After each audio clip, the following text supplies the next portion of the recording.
Jess Tathem, welcome to In Her Era. Thank you for having me. I'm so excited to have this conversation because I feel like it's definitely a needed one. Mm-hmm. I feel like social media isn't going anywhere, and all you hear is or fortunately, all you hear is the conversations. It's always like, it's bad for your mental health, or like all the bad things, or the comparison. And I wanted to have a bit more of a deeper conversation than just like 5 things to post online that will get you viral. Like, and what I really love about you and your agency is it's so much more about community and connection and the emotion behind content. And that's the conversation that I wanted to bring on today. But I do feel like social media is that very, we have those ups and downs with it, as you know. And it can lead to a lot of comparison. And in this era where we're talking about being authentic and being yourself online, I do feel like it does become this hard situation. And I'm wondering from your perspective, because you live and breathe social media. Do you find social media in this era, in our current situation, it's become a bit more performative rather than your full expression of yourself? Yeah, I think the pendulum is swinging, and it's swinging hard and fast. Like, I did a post about this the other day where like sometimes it's almost like that authenticity is now too much, where it's like TMI. But I do agree that a lot of it is like very performative. It's like we want to get viral, but we think being pushed authentic is what makes us viral. And I think we see it a lot with content that like, you know, I hate this and I talk about it all the time. It's like when people like fake situations and stuff to get views or anything like that. And it's just such a, it just makes fun of that whole authentic side of what social media should be. And I think, you know, it's a fine line because, right, you want to amp up things online to get views, of course, and get reach. But it's a real tough one, but 100% agree that it's like a lot of people have taken it too far, or like they have these different personas online. And when you meet them, you're like, oh, that's so different. And of course, people have their work personas and everything like that. It's quite varied. But with social media, it's a really hard thing to maintain long term if you are performing that persona. Yeah. And I definitely feel like in this, we're trying to match the algorithm or we're trying to get the most amount of likes possible. And I feel like it is affecting a lot of people because it feels this pressure to have to perform. So what would you say to your clients around their self-worth and not tying it to likes or expectations or reach that they're getting? It's so hard. I think the biggest thing in my mission on socials in general is you would so much more prefer 5 people to be championing you in your corner than millions. So if your pure reason for showing up online is to get millions and millions of views, that alignment to me is not sustainable. And you are not going to be your authentic self. Like, you think about it, if I told you, hey, Mon, tomorrow you're going to go speak in front of 1 million people, you're going to come on stage and be a different person, right? You're going to have that pressure. And I'm not saying everybody who gets those 1 million, 2 million, 3 million views are like that. But normally they come from really humble beginnings. And what we have to be really realistic about on social media is our audiences aren't dumb. They can see through it. If they don't see through it now, they're going to see through it really, really quick. So it's more of that internal thing of really thinking about, why am I doing this? And when you become really clear on why you're doing it, then those numbers sort of blur. Like, I have clients that when we do our monthly reporting, they sort of go, I don't really care about the numbers because, you know, ultimately our community's building. We've had, you know, more bookings and everything like that. So really, if we got 12,000 views or 12 million views, it doesn't matter because ultimately the business itself is being supported and the community itself is being supported, or we're sharing our mission of educating, sharing enjoyment and everything like that. So I think you have to be really clear on your value and why you're there to then be able to disassociate easier with numbers. But on the flip side of that, it's not something that's so cut and dry. Like, it's like, okay, I'm here to educate, so I'm not going to care about the numbers anymore. They don't mean anything. Like, I still look at the numbers and go, oh, that post fell a bit flat. Oh, and it gives you data of like what? Of course, like what did well and what didn't. So it's not being ignorant to the numbers, but it's just being like, just because it didn't perform as well doesn't actually mean it's a bad piece of content or people don't like you or your business or whatever. It's actually just sometimes, well, maybe 12 people got value out of that post and you've gotten 12 new bookings or 12 new followers. And maybe the post only got 500 views, but 12 people, like value-wise, that's so much more significant. Yeah, and I think it's always that perspective again. 500 views, but if you stood in a room of 500 people, that is a lot of people. Yeah. And we forget that because we compare to we are comparing ourselves all the time. Massively. Yeah. Well, that person got this, so then they try and copy or mimic what other people's do. So we then kind of lose this almost creativity of what we really want to do, and it becomes quite carbon copies of everybody else. You couldn't have said it better. Like I'm such a lot of what we do day in, day out with clients is when people come to like, I want to be like so-and-so on social media. It's like, well, why do you want to be like them? Because they're doing well? Because that slot's taken. Sorry, like they've done it well. And ultimately, like you be a carbon copy of it is not going to bring you success ultimately long term. It's like a watered down version. Exactly. And it's like, you know, and we've done it. I know like even within the agency, like content directions or choices I've made, when I've just been copying competitors or copying other people, it's caused so much friction in the space and has felt so inauthentic. As soon as I went like, oh, actually I want to do this because I want to do it for the business. Yeah, it might not go viral, but it might bring us 3 new clients. Yeah. So, I think it's very much like, yeah, that's actually all I want to say. Yeah, I love that. That's actually all I want to say on the topic. Because you're so obviously passionate about community and building, why did you start your agency? Because the reason why I love your agency to begin with, and you can tell by the way you talk and you're so passionate, it's not just about the numbers. It's not just about reaching the most amount of people, which I feel like a lot of social media marketing agencies are. So I'd love to know why you decided. Yeah. Well, I was in a corporate marketing agency, which I think a lot of agency owners now is where they started. And like from a career perspective, for me, it's always been massively about community. I love a chat. I love building relationships with people. I'm very social in that sense. So when I was in a space where that wasn't the nurture point of the business, it caused a lot of friction for me because you're churning and burning through clients and you're also seeing potential for clients that you're not able to take action on, whether that's, gosh, we'd love to action a photo shoot for you, or like, hey, I can see that your email marketing is not aligned or something like that, but not being able to make recommendations because I am in the social media role of the business, so I can't really speak in that way because then, there's so many layers of it, but really for me, it came down to community and relationships. And, I always wanted to. I didn't think I would do it so young, to be very honest, but I always wanted to do my own thing. But I just saw this massive lack of client understanding and client care. This care for the client when they came in, like, yes, sign the contract, love it, woohoo, we love you.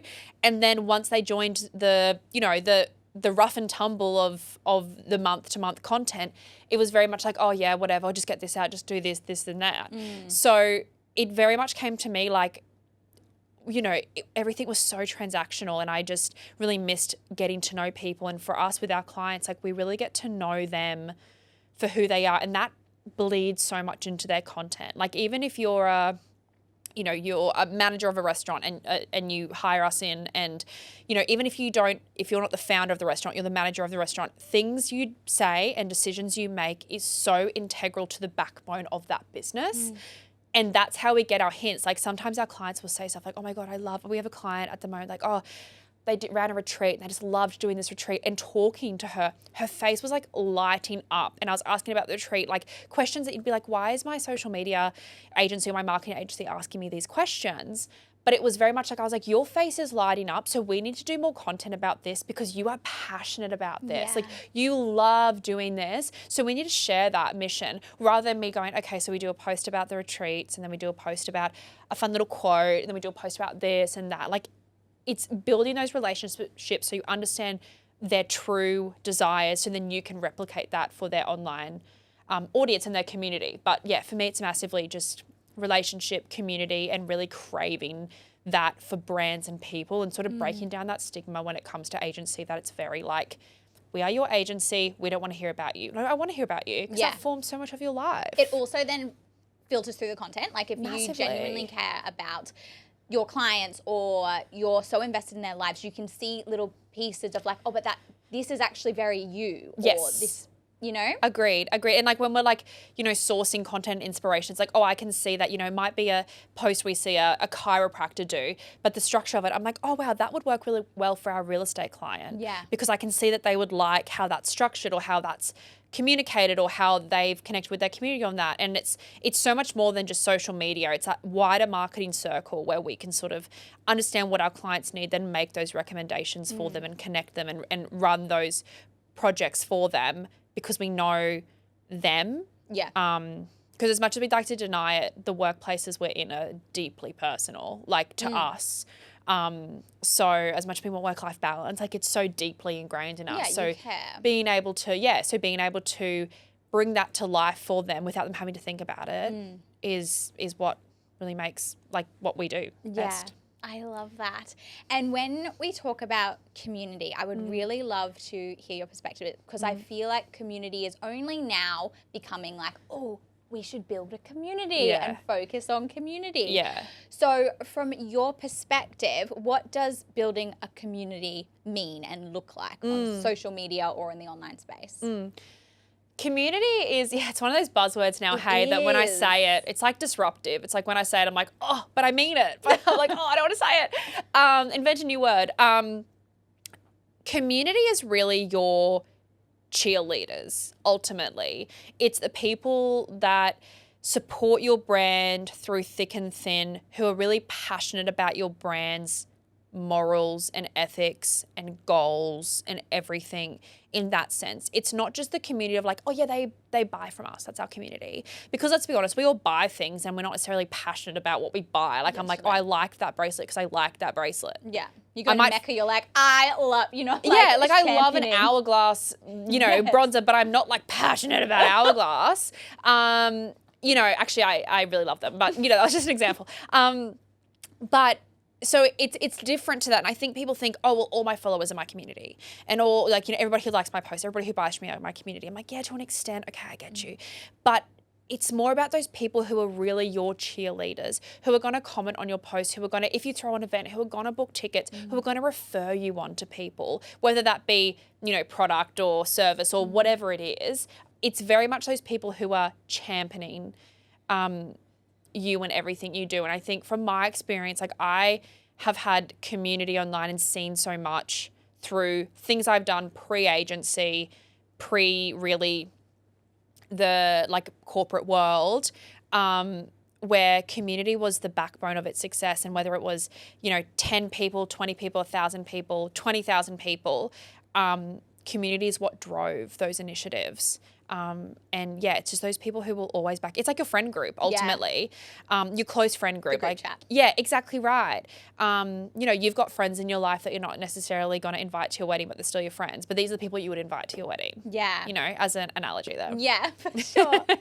If we think about, because I think about community, you think about the big ones. You think about, say, Alex Cooper, Grace Beverly, huge communities. And these are the girls that they are a band together and they will rally behind the woman running the show. Yeah. But how do we, maybe not to that scale, but how do we foster a community like that? I'm going to use another buzzword, but let me explain on it. It's truly authenticity. And I think I can give two real life examples here. So for me, back in my early teens, I used to run a bit of socials for a cinema chain here. And obviously, I feel like there's only like 3 cinema chains. Figure it out. Look at my LinkedIn. And obviously movies have massive cult following. So like that cult following, that word cult is really is a great other word except for community. And you know, those communities around, you know, when we throw events like, you know, I don't know, dress up as your favorite Star Wars character or whatever. I don't really know Star Wars, but that's an example of things we did. And I think like really just being authentic in your messaging and showing people that like you're diverse. Like, so for example, to use cinema as an example, and then I'll use a more real life example. Like if we're showing a movie, okay, we're going to show a movie, that's all well and good. But like, if we really want to show we care about the audience, let's have an event beforehand and let's do like a raffle and let's do something that's like dress up and you win a free ticket or something like that. It's going that extra mile, not just doing what you're there to do. Yeah. Right? So it's like, you know, we could show a movie and all the Star Wars fans would come and yippee-ki-yay, that's great. But ultimately, if you want to build that community, it's like making an event out of it, showing that you actually truly care beyond your service of what you do, right? So like, to like use your example, Alex Cooper, right? Yeah, she can jump on a mic and talk to the fans and whatever, but then she does so much more. She does campaigns, she rallies for her followers, she does collabs that gets her like, you know, users cool things and uses her followers like cool things and merch and everything like that. She does more than what service she really would like have on her LinkedIn ultimately. And I think, you know, another example for me is I was on YouTube for a while. I think the videos are still up. And, you know, I was going through something at the time that was quite shared. I was on YouTube and then I was diagnosed with an eating disorder and I shared my recovery journey online. And that was really sort of my first official toe into like my building own community online. And, you know, I was crying on camera and everything now. Like I truly could not rewatch the videos now.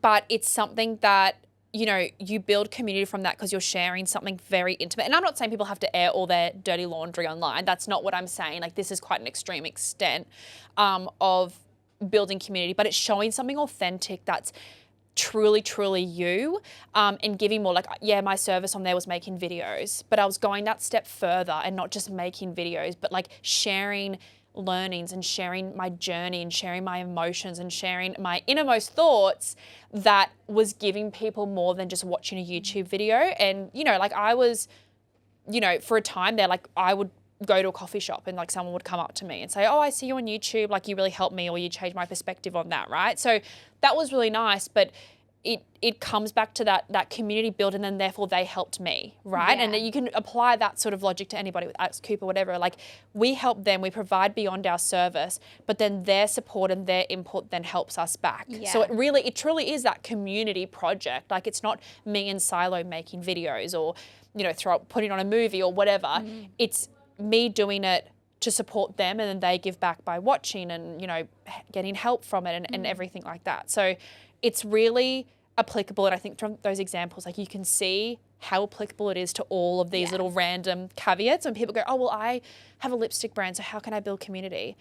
Like, girl, like that's so easy. Like, you know what I mean? Like, why did you make a lipstick brand? What's the why? Like, Yeah. and what can you provide beyond just, oh, here, try my pink lipstick? Because like I could go to Mecca and there's 1,000,001 lipsticks there. But why is your lipstick so special? What's your passion behind it? Oh, you were sick of your lipstick, you know, transferring to your boyfriend when you gave him a kiss. So you made this like kiss-proof lipstick and it was like pH and all this stuff because you could never find the perfect pink and, you know, it didn't melt in the summer and all those things. And you give them those little bits of insights and they go, oh, I really connect with that. Yeah. Hey, I would love a nude shade. And then you go, okay, cool. I'll make a nude shade then. Yeah. You know? So it's really that back and forth. Yeah, I think so too. And I think really coming back to that why, like Yeah. why are you sharing in the first place? Why did you decide to do it? Yeah. Because genuinely, if you know your why, you genuinely so care about the women in your community that you want to do all these extra things. Like Alex Cooper is putting on huge shows, but because she genuinely wants to give back. Yeah, yeah, Like if you love your lipstick brand, you're like, maybe you'll do a free giveaway at a shop because you like genuinely care and want people to have it. Like coming back to your why, I think is so important as well. Yeah, and it's not like, what's really important if you are in the founder space as well is your why is not to make money. Like at the end of the day, like if you're there to make money, then like you're not really, in this day and age, your brand is not going to have legs. Yeah. That's so controversial because I know people are like, it's okay to have a why to make money. No, it's not, sorry. Because like you can't, like what, you're going to go out there and be like, hey guys, buy my lipstick because I want to make money. Yeah, literally. I'd be like, are you for real? I'm dying. Like, no, like you're. I'd be like, did you see this girl? Yeah, like I'd be like, no, what? Like, where's the passion behind it? Like, Yeah. passion-led brands are like, you look at anybody who's doing well at the moment, like TBH Skincare, like Boof Hair Care. I know they're under the same banner. Like, you know, I mean, Alex Cooper, like all of these brands. There's also a new one that just launched on the coast, like Balmy Beauty. They do like this like natural lip balm or whatever it is. But it's like, it's all about their passion for it. And like, you go and read their stories and hear their stories, and that's how they've had breakthrough in market, not just because they're like, oh, I want to make a lip balm because I want to make some extra dough. Yeah. No, you don't, girl. Like, well, yes, you do. Of course we want to make money, but you know, it's like, that's not going to build community. Yeah. Agreed. Yeah. If we could dive into your story, because you've got me intrigued. So obviously that is quite a lot when we talk about an eating disorder online. That's quite a personal thing to share. And obviously when you are sharing something so vulnerably, you do connect with people in that same level, because they can see themselves in you. And I do think that is a beautiful connection point. But how did you feel sharing something so vulnerable? Because I know a lot of people would struggle sharing parts of themselves that do connect with other people, but feel that little bit more vulnerable. Yeah. Yeah, it was interesting because I'd done YouTube on and off for years, and I'd just gone back into it because we just went into like a first COVID lockdown, and then I was diagnosed in lockdown. So that was a bit rough, but, and I was like, oh, like what else am I going to do? And I know that seems like very Band-Aid rip off like that, but I truly have never been a person that really, like, public speaking doesn't faze me. I've always been quite open to sharing with people, and I know that's not everybody's experience, and that doesn't mean. And like, to be honest, my therapist at the time advised against it. Like, I said, oh, what about sharing this online? And she's like, oh, I'd give it a hot beat, because once you open that can of worms, and then, you know, like, you open yourself up. Like, I'd get comments being like, you don't have that eating disorder, you don't have that. How much do you weigh? I weigh less. Like, I would never share that information, but they would, you know, it does open you up to. That's what I feel like people are afraid of as well. Yeah. But to be honest, again, I don't want to just like push that off the shoulder, but it really didn't faze me, because again, I was just so passionate. Like, once I started sharing it and sort of getting the recognition is the right word, but building the community of, oh, I'm not alone in this. Because also during COVID, like, God, we all felt alone, you know. That really helped push through it. And honestly, the hate comments that I got all the time, like, it didn't really bother me. Like, people DM me and be like, you know, I saw you today and you didn't look, you know, thin. And I was like, okay, girl, Jesus, okay, I'll take this to my therapist. But you know, like, it for me, it made it easier just to be like, okay, well, you're clearly hurting and like, you need to go seek your own help. But like, I'm on my journey and I'm sharing the journey that is. Yeah. And I think it was one of those things that, it happened quite quickly to get a followership from it, to be really transparent with you. And I think it's because so many people are suffering in silence and they sort of feel that alignment and they sort of see your journey. But, you know, it was tough. And there were times I didn't share. And honestly, as I went through recovery journey, I did share less and less of the really, really intimate stuff, because to be honest, as I recovered, it was hard to balance coming into myself again, and not stay as that person who's sharing their recovery journey online. Because obviously, like, maybe I was at the end of my recovery journey, like, being discharged or whatever, and someone else wasn't. And then, you know, that did build a tough time, because then I was like, well, I want to help you, but I can't also sit in that space with you. Like, I'm not a professional. And I would always link in my, you know, description boxes, like the Butterfly Foundation and Lifeline and where to get help and and how, like, I'm not a professional, I'm just going through this and everything like that. But it was vulnerable, but it was so cathartic for me, because it was just a way that I could speak to a camera and just blurt out my innermost thoughts. And then I had to edit it, which was almost like a really nice way to re-go over my thoughts in that moment as a recovery thing. It's almost like rereading a diary, right? And then I put it online, and 90% of the people were really like, oh, I felt that too. Like, crazy things that my brain would come up with during this time of illness. Like, crazy things that really, without that outlet for me, my therapist would only ever know. And then people are like, oh, I've thought that too. And I'm like, really? And like, I think with eating disorders and a lot of those mental illnesses, we think we exist in a silo. Yeah. Like, we think we exist on our own. And even when you're getting therapy, it's like, okay, whatever. Like, oh, yeah, okay. And when you start sharing online, you realize that you're not alone. That doesn't mean everybody who's struggling has to share their life online. But for me, it was a really nice way to, especially during the time of COVID and lockdowns where it was really hard to get community. Here's that word again. It was a really beautiful way And I would get, like, I remember getting DMs from people just like bawling my eyes out because they were just so like, how much you've helped me, just being able to name it. Like, you've helped me go to the doctor and they've diagnosed me. You've helped me, like things like that. Like, it literally gives me chills right now. But it's one of those things where that, I think that's where my love for community came in. Because like, yes, you get the hate and you get all that. But when you see what really matters, it for me, it was just like, you know, it's like when like people give birth and they're like, oh, it was all the pain. And then when I saw my baby, I was like, oh my God, the pain doesn't matter. Like, I don't know, I'm not a mum. So maybe the mums out there are like, you know, nothing. But I'm just like, that is what I could compare it to in a sense. Like, it didn't matter to me that I, you know, maybe in people's terms were embarrassing myself by crying online and all this stuff because or the hate, because for me, building a community, whether it was 5 people, 10 people, 20 people, you know, making them take the step to go to the doctor and building that community, and then them helping me as well, being like, you know, I'm going to the doctor. With me, it's like, okay, well, I'm going to go to my therapy session tomorrow. I'm going to go to the hospital, you know, for this, like, you know, these things I had to do tomorrow, because like, they're also relying on me. Like, we're keeping each other accountable. And yeah, I think that was, you know, when I reflect now, I'm like, that was probably where the love for community came in online and showed me that, yeah, internet can suck, but it can also be a really beautiful and powerful place. And like, ultimately it's what really helped me through that time, along with my amazing doctor team, but from a personal level, because like, you weren't able to see your friends. Like, we could talk on the phone, but during COVID, you weren't able to see them. So like, that connection was just so nice. So yeah, that's that. No, that is so beautiful. I think also you became a voice for topics that people feel, I don't know whether ashamed is the right word, but scared to talk about, scared to name, or not even understand fully themselves.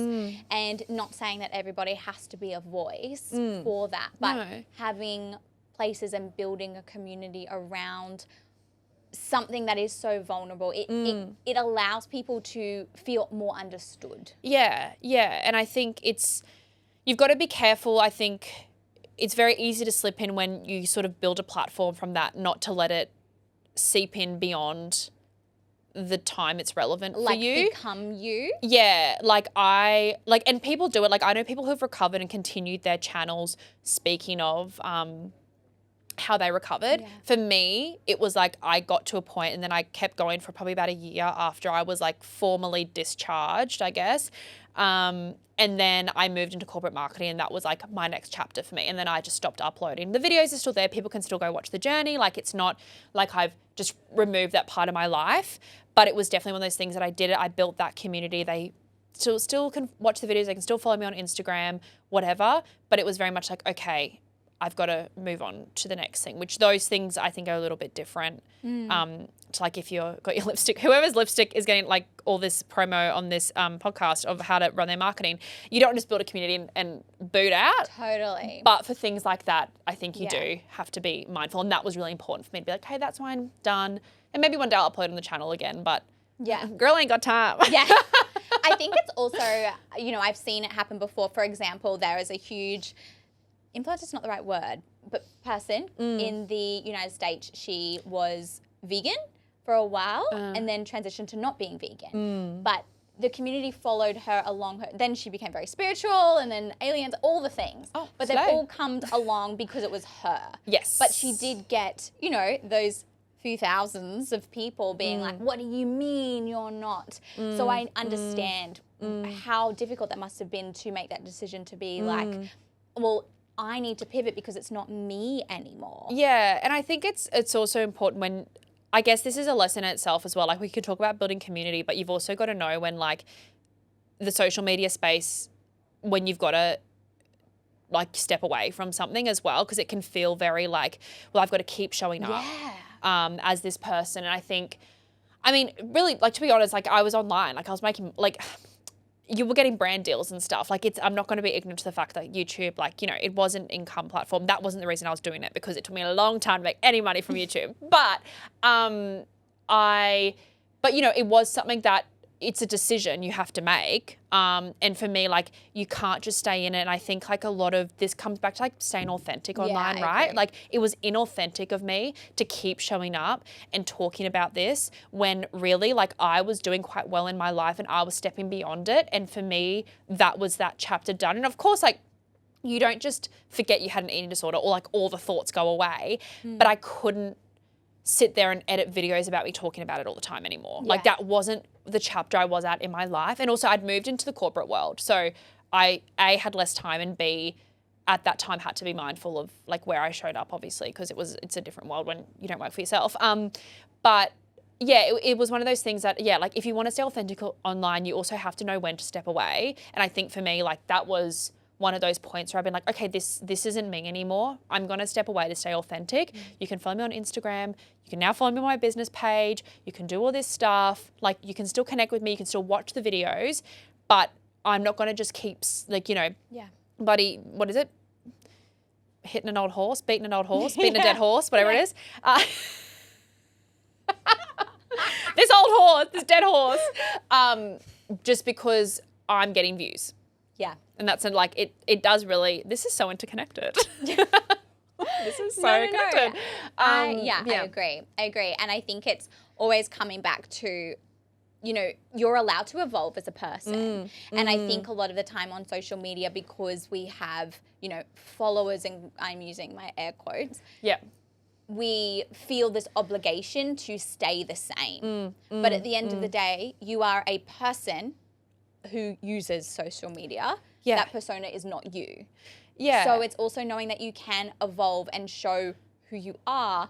Obviously, there's the whole brand situation, but you know, you're still a person living a life. Yeah, exactly. And I think it's sort of, this starts to really leak into like that, the whole discussion about like parasocial relationships and like people thinking that you owe them something, and it's such a hard, like, we don't have time, but it's such a hard thing, because then it's like, well, you're just saying how important community is, and now you're saying people shouldn't get parasocial about it. And I'm like, no, it's different. Like, it's when people believe that, like, can I use an example? Yeah. There's this creator on TikTok called Emily Kaiser, I don't know how to pronounce her last name.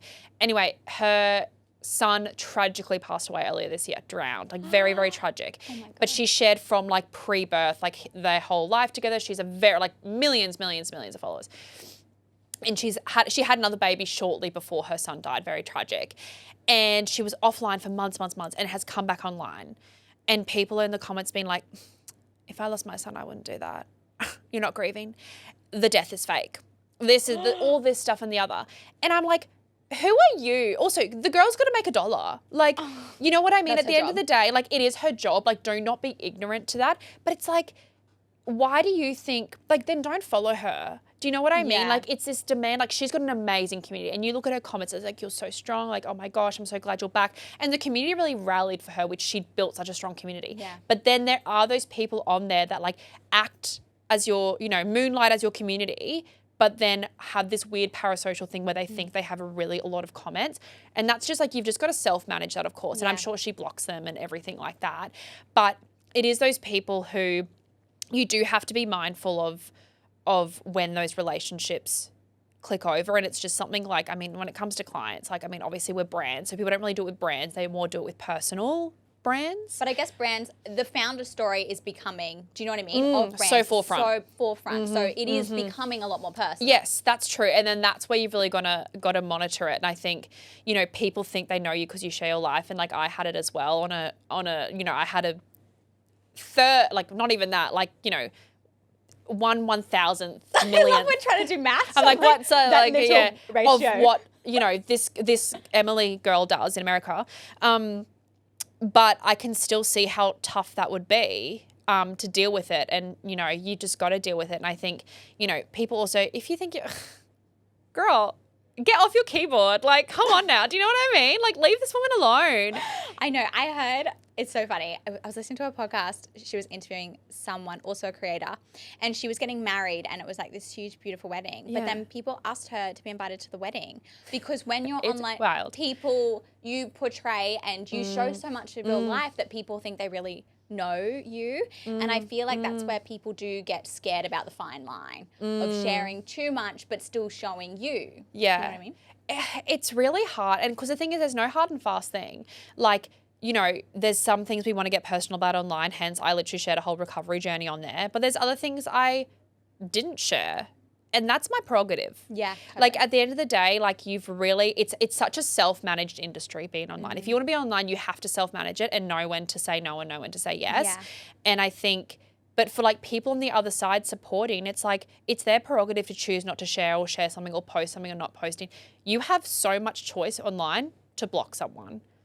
Like if you don't want to engage with it or you find it bothersome, just don't engage with it. Like, because if you engage with it, then you keep getting served that content or that kind of content at least. So it is really tough, that sort of parasocial sense. And there's no, like, I wish there was like an expert analogy I could give on how to prevent it, but it's more just like, you've got to be aware of that line and when to say no and when to ultimately just like block people, unfortunately. As cutthroat as it is, but you'd cut off a friend if they're being weird. So cut off a follower. And I do think it's the end of the day, it's up to you. It's up to you about how much you promote. Where are your values? What are the boundaries that you won't cross? And really, it won't make you more or less successful. It's your decision. You don't have to overshare to be successful. Do you know what I mean? Like, and what is the reason why? Like, for example, I, and we'll be doing a podcast episode this, struggled a lot with sex and pain during sex. But it was because of shame. There was all this thing. So many women have been like, oh my God, I had that too. But it's a conversation that no one talks about because it's shameful. Same as an eating disorder. But I'm sharing that from a place of, I genuinely want to help people, not being like, oh, this is going to like hit so hard and so many, you know what I mean? Exactly. And people like to twist it as well. Like, it's the online world. And I think that's like, it sort of shows like how amazing community can be, which is what we've been talking about. But then there obviously is that dark side that we all know. And it's not like you're in a workplace where you like, someone is rude to you and you go to HR and they go, okay, out of the workplace you go. It's so self-managed. And I mean, for me, that's our like job. We manage people's digital presences. Like that is our job to do it.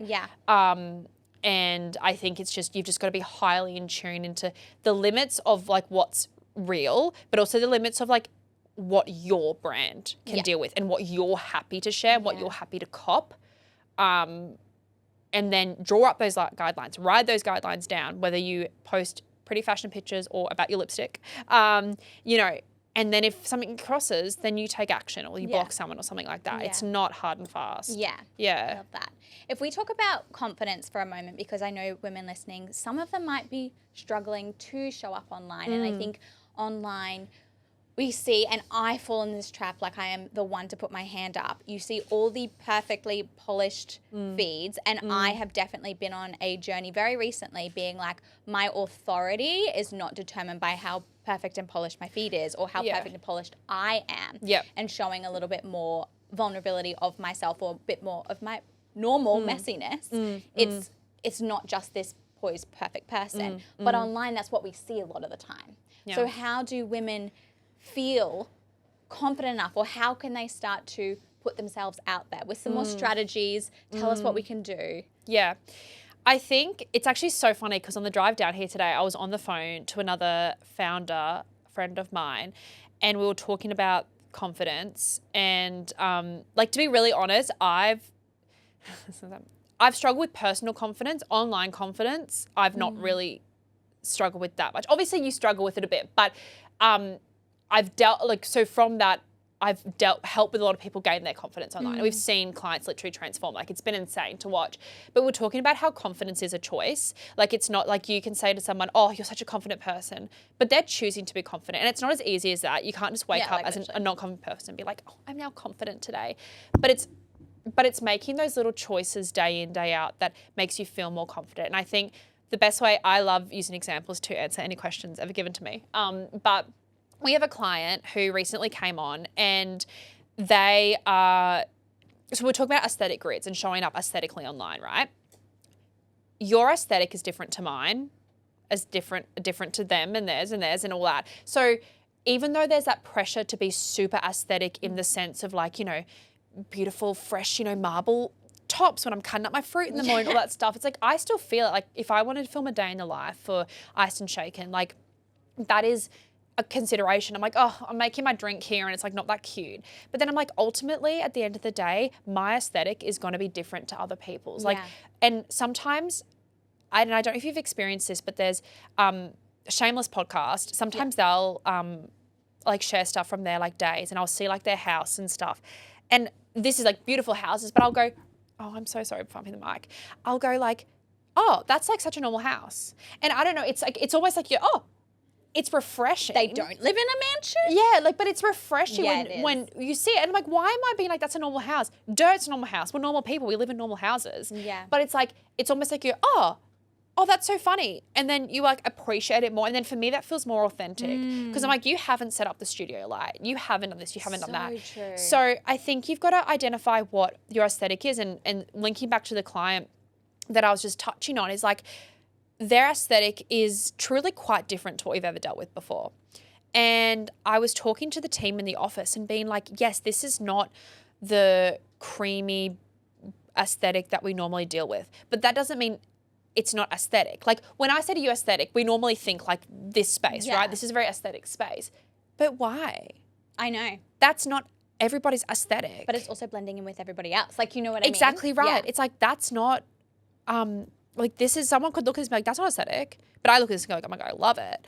But, you know, it's so different. And I think when you have to look at what your aesthetic is. And at the end of the day, like the biggest thing on social media, the biggest thing I've learned is stay in your own lane. Like truly. And as like, you know, everybody's like, yeah, whatever. I don't really know what it means. But truly, if you are watching someone and every time you watch their content, you go, oh my God, they've got a better aesthetic kitchen to me and all stuff, unfollow them.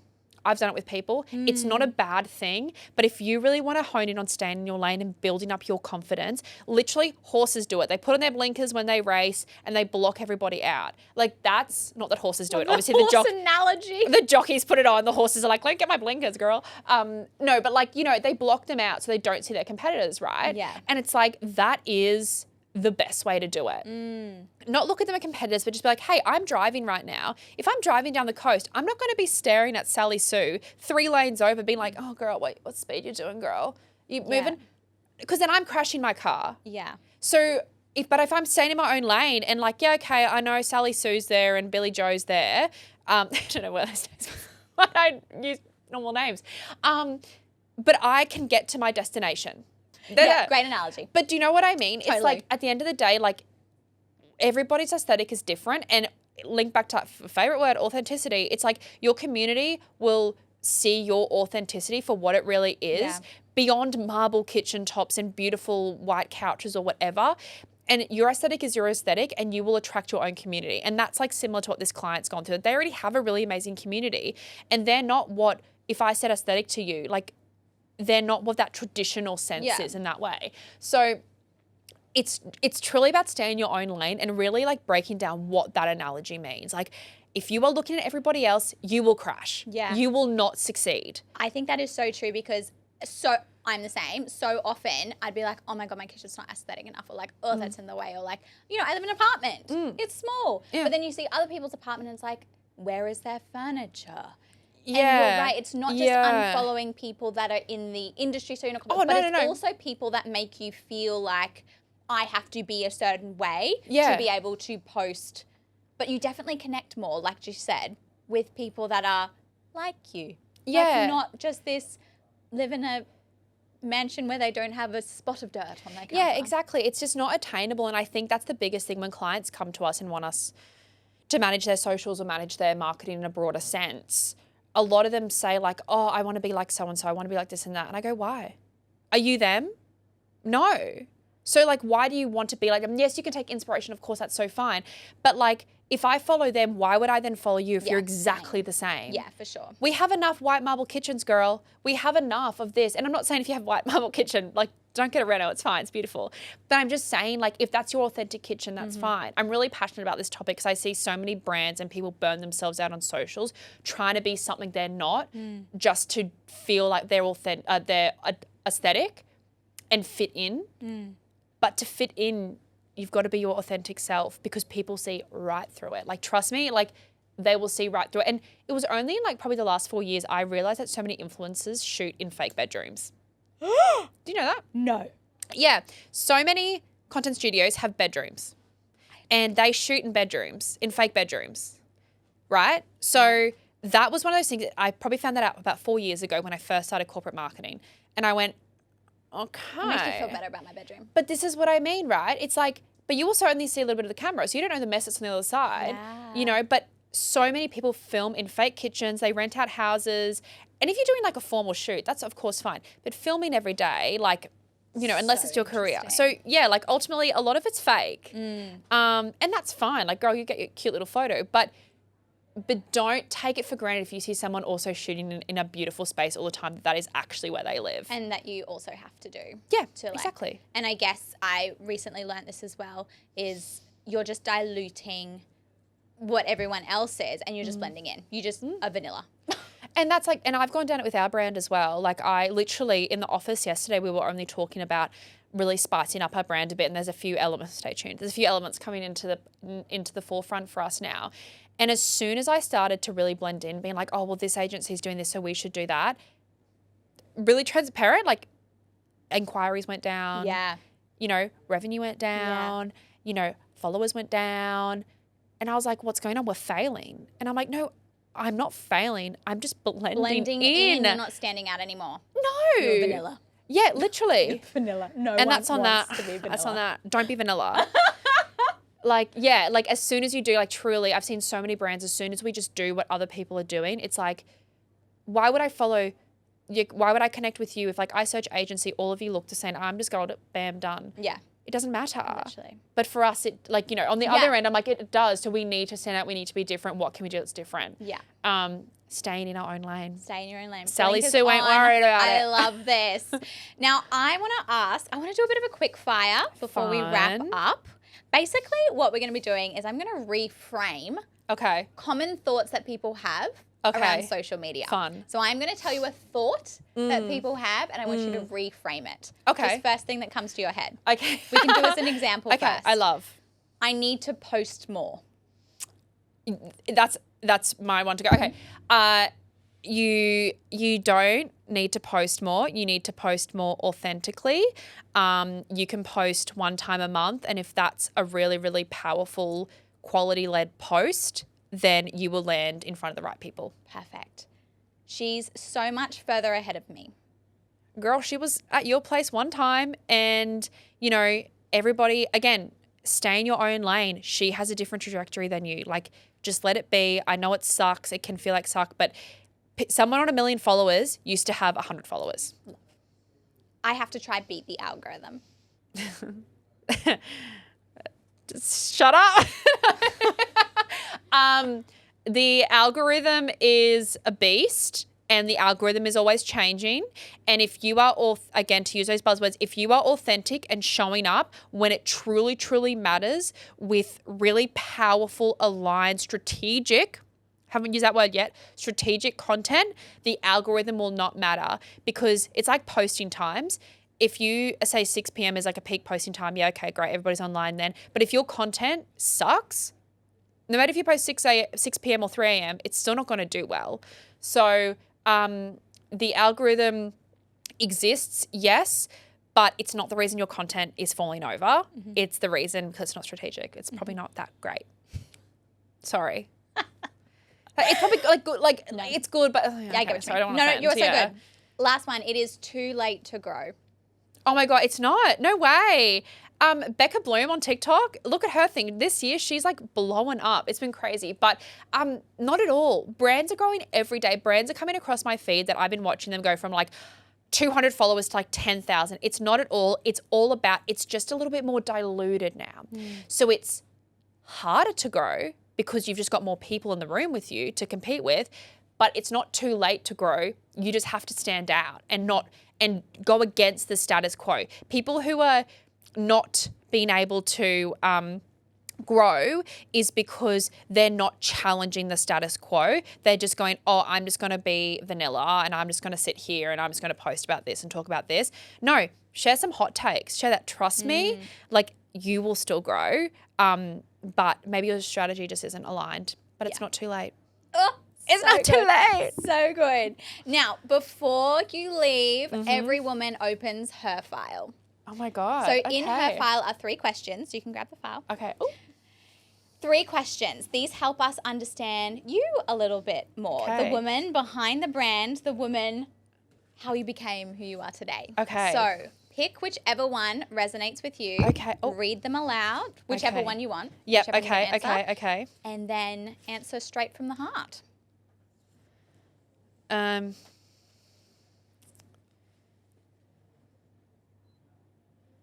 Okay.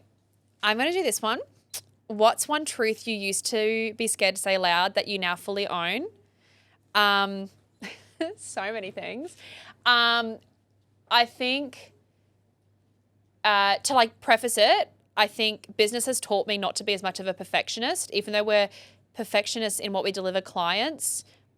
Like every day, like even though you schedule it down to I need to formalize before I actually answer this, but what's one truth you used to be scared to say aloud that you fully own now? Just like do the thinking emoji over my forehead. One truth you used to say scared to say aloud. Do you know what? Nobody's life is perfect, and life isn't perfect, full stop. Like, I think that might sound really simple, but I think I always used to want to build this perfect business and this perfect life and this perfect social schedule and all this stuff. And, actually, can I add another one in there? Work-life balance. That is not a linear thing. Agreed. I'm changing my answer to that. We can have 2 answers. I don't really mind. Work-life balance, it's not a scam. I think it can be done, but it is not like hard and fast. Like sometimes work and my business takes absolute priority over my life. And I used to be really scared to admit that because people are like, oh my God, you're a workaholic. And I'm like, no, I'm building something. Like that's why I started a business. But then other times, okay, maybe we do a half day on Friday and I go for like an early dinner with like, my boyfriend or, spend time with my family or friends. So I used to be scared to admit that I don't have work-life balance. Do any of us? But it's finding those pockets to balance it all out in the long run.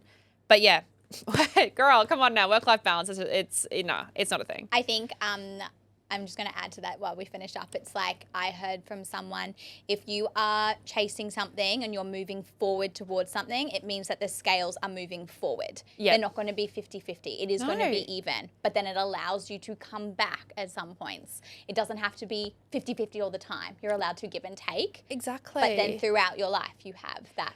Exactly. Balance. It's like when you're in a relationship, another one for you. Relationships aren't 50-50 all the time. And it's outrageous to expect that. So why would you expect your work and life to be? Yeah. It's so much bigger, like so much more uncontrollable than a one-on-one. Like I can't sit down with my boutique as a person and be like, hey, you need to, do the dishes more. Like, no, like 50-50. Yeah, exactly. Come on now. Like, no. Yeah. So fully agree with that. But yeah, Love. not 50-50. Jessica Tathem, thank you for coming on In Our Era. Where can everybody find you? You can find me on everybody's gonna be looking at my YouTube now. But you can find me on Instagram. So at Jess Tathem is my personal, but at Iced&Shaken is our boutique agencies. And LinkedIn, website, all that jazz, but IG is where we hang out the most. Thank you so much for coming on. Thank you.